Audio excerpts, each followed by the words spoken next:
দাদা, আজকে কিন্তু তোমার বন্ধু জিন ও তোমার মায়াবী পরীর গল্পটা বলতেই হবে।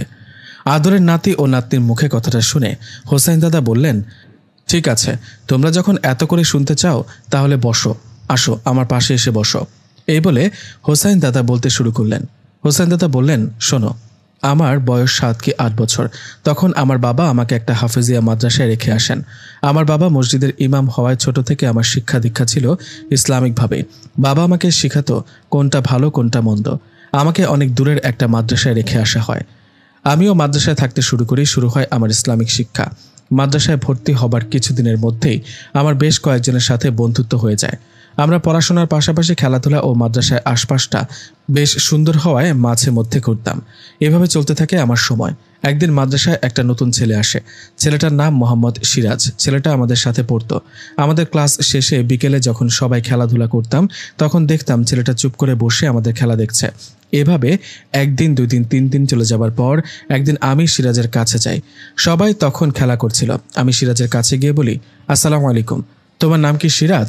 আমার কথায় সিরাজ জবাবে বললেন, ওয়ালাইকুম আসসালাম, হ্যাঁ আমার নাম মোহাম্মদ সিরাজ, তোমার নাম কি? সিরাজের কথায় আমি বললাম, আমার নাম মোহাম্মদ হোসাইন। আচ্ছা সিরাজ, আমরা রোজ বিকেলে খেলা করি, তুমি বসে বসে দেখো, তুমি আমাদের সাথে খেলো না কেন? সিরাজ বলল, আসলে আমি তো মাদ্রাসায় নতুন, কাউকে সেভাবে চিনি না, এছাড়াও আমার এসব তেমন ভালো লাগে না। সিরাজের এমন কথায় আমি জবাবে বললাম, খেলতে আবার কার না ভালো লাগে, চলো তুমি আমার সাথে খেলবে। কথাটা বলে সিরাজকে নিয়ে সেদিন খেলতে গেলাম। এভাবে বেশ কদিন চলে যাবার পর সিরাজ ও আমার মধ্যে বেশ ভালো একটা সম্পর্ক হয়। আমরা দুজনেই মাদ্রাসায় পড়াশোনার পাশাপাশি একসাথে খেলা করতাম। দুজনে বাড়ি দূরে হওয়ায় আমাদের থাকতে হতো মাদ্রাসায়। আমরা দুজনে রাতে পাশাপাশি ঘুমাতাম অন্য বাচ্চাদের সাথে। এভাবে চলতে থাকে দিন। মাঝে মধ্যে আমার পরিবার থেকে বাবা যেতেন আমার সাথে দেখা করতে। সিরাজের বাবাও আসতো দেখা করতে।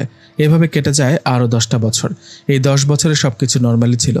10 বছর পেরিয়ে যাওয়ায় আমাদের বয়স যখন 17-18, তখন আমরা মাদ্রাসার পড়াশোনার পাশাপাশি দুজনে মিলে রোজ বিকেলে ঘুরতে যেতাম মাদ্রাসার পাশে একটা পাহাড়ে। জায়গাটা খুব সুন্দর। দুজনেই সেখানে গিয়ে সময় কাটাতাম, গল্প করতাম। একদিন সিরাজ বড় হুজুরের কাছে ছুটি নিয়ে বাড়িতে চলে যান। আমি ওকে জিজ্ঞেস করায় ও আমাকে বলেছিল বাবা অসুস্থ, 2-1 দিন থেকে চলে আসবো। 2-1 দিন পর সিরাজ ঠিকই আবার মাদ্রাসায় আসলেন। ও মাদ্রাসার ফেরার 2-3 দিন পর এক বিকেলে দুজনে সেই পাহাড়ে ঘোরাঘুরি করার সময় হঠাৎ খুব সুন্দর একটা মেয়ে সেখানে চলে আসে। মেয়েটা আমাদের কাছে আসতেই আমি বলি, আসসালামু আলাইকুম, আপনি কি আমাদের কিছু বলবেন? হ্যাঁ বলবো তো হোসেন ভাই। মানে আপনি আমার নাম জানলেন কিভাবে? আমার কথায় পেছন থেকে সিরাজ হাসতে হাসতে বলল, আরে বোকা, ও আমার বোন, ওর নাম নূর। সিরাজের কথায় ওর বোনের দিকে তাকিয়ে বললাম, বোন? তোর বোন এখানে আসলো কিভাবে? আমাদের মাদ্রাসার পাশে যে মহিলা মাদ্রাসাটা আছে না, ও সেখানেই মাওলানা লাইনে পড়াশোনা করছে। আমি ওকে বলছি তুই আর আমি দুজনেই এখানে ঘুরতে আসি, তাই ও আসছে তোর আর আমার সাথে দেখা করতে। সিরাজের কথায় আমি নূরকে বললাম, কেমন আছো নূর? জি আলহামদুলিল্লাহ ভালো। আপনি কেমন আছেন? জি আলহামদুলিল্লাহ ভালো। এই বলে তিনজনই মিলে সেই বিকালটা আড্ডা দিলাম। এরপর থেকে রোজ রোজ আমরা সেই জায়গায় একসাথে ঘুরতাম, বসে গল্প করতাম। একবার হয় কি, এক রাতে আমাদের মাদ্রাসার এক ছাত্রকে জিনে ধরে। ছেলেটা কেমন করছিল আর ভয়ঙ্কর অদ্ভুত আওয়াজ করছিল। ছেলেটার এমন আচরণে আমাদের বড় হুজুর দোয়া কালাম পড়ে সেই ছেলেটাকে ঝাড়ফুঁক দিচ্ছেন, কিন্তু ছেলেটার কোনো উপকার হচ্ছে না। এমন অবস্থায় সেই ছেলেটার দিকে এগিয়ে যায় সিরাজ। সিরাজ ছেলেটার কাছে গিয়ে কি জানি পড়ে ফু দেওয়ার সাথে সাথে ছেলেটা সুস্থ হয়ে যায়। ছেলেটাকে সুস্থ হওয়ায় সবাই সিরাজের অনেক সুনাম করতে থাকে। এদিকে আমি সিরাজের কাছে গিয়ে বলি, কিরে তুই কি কবিরাজ নাকি? বড় হুজুর তো পারলো না, তুই কেমনে পারলি? আরে আমি দোয়া পড়ে ফোন দিয়েছি, কাজ হয়ে গেছে, এসব বাদ দে তো। সিরাজের কথায় আমিও আর কথা বাড়ালাম না। ভাবলাম এরকম তো হয়, স্বাভাবিক ব্যাপার। এই ঘটনার ঠিক 2 দিন পরে এক রাতের ঘটনা। আমি, সিরাজ ও আমাদের পাশে সিরিয়াল অনুযায়ী বাকি মাদ্রাসার ছাত্ররা ঘুমিয়েছিলেন। সিরাজ আর আমি ভালো বন্ধু হওয়ায় দুজনেই ফ্লোরে পাশাপাশি ঘুমাই। এক রাতে কোনো কারণে আমার ঘুম ভেঙে যায়। আমার ঘুম ভাঙতেই আমি দেখি সিরাজ বিছানায় নেই। ওকে বিছানায় না দেখে বিষয়টা অন্যভাবে নেইনি, কারণ রাতের বেলা তো অনেকেই বাথরুমে যায়। সিরাজও হয়তো বাথরুমে গেছে। এই ভেবে আমি আবারও ঘুমিয়ে পড়ি, কিন্তু আমার সন্দেহ হয় তার পরের রাতে। আগের রাতের মতো পরের রাতেও সিরাজকে বিছানায় না দেখে মনের মধ্যে সন্দেহ জাগে। আমি রাতে সিরাজকে কিছু না বললেও সকালবেলা ওকে ডাক দিয়ে বলি, আচ্ছা সিরাজ, একটা কথা বল, গত রাতে রাত 3টা কি 4টা হবে, এই সময় তুই কই গেছিলি? এটা আবার কেমন কথা ভাই, বাথরুমে কি যেতে পারি না? বাথরুমে গেছি। তাই বলে পরপর 2 রাত একই সময় তুই বাথরুমে যাবি? আরে কি শুরু করলি, এসব বাদ দে না। সিরাজের কথা শুনে বুঝে যাচ্ছে ও বিষয়টা এড়িয়ে যেতে চাচ্ছে। ওর এমন ব্যবহারে আমি আর কথা বাড়ালাম না। আমি অপেক্ষা করতে লাগলাম ও আর কখন রাতে উঠে বাইরে যায়।